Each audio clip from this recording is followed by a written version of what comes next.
ছোটবেলা থেকে আমাদের বাড়িতে রান্না পুজো বিষয়টা আমার কাছে খুবই ফ্যাসিনেটিং একটা ব্যাপার।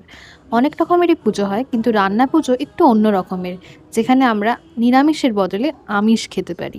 রান্না পুজো অর্থাৎ অরন্ধন প্রক্রিয়াটা শুরু হয় ১৬ তারিখে, ১৬ই সেপ্টেম্বর বিকেল থেকে রাত অবধি রান্না চলে। ১৭ তারিখে অরন্ধন আমরা পালন করি।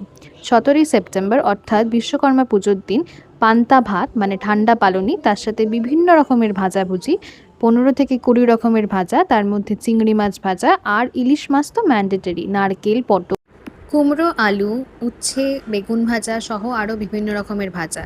এর সাথে থাকে চালতা দিয়ে ডাল, যেটা একটু টক হয়, এর মধ্যে তেঁতুল পড়ে বলে।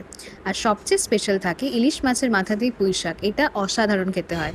ঠাম্মার মুখে শুনেছি যখন দাদু বেঁচে ছিলেন তখন পিঠে পুলি সহ আরও বিভিন্ন রকমের সারা রাত ধরে রান্না হতো। সব রান্না শেষ করে ঠাকুরের নাম নিয়ে শঙ্খ বাজিয়ে রান্নাগুলোকে রেখে দেওয়া হয় এবং পরের দিন দুপুরবেলা এবং রাতে সারাদিন আমরা এটাই খাই।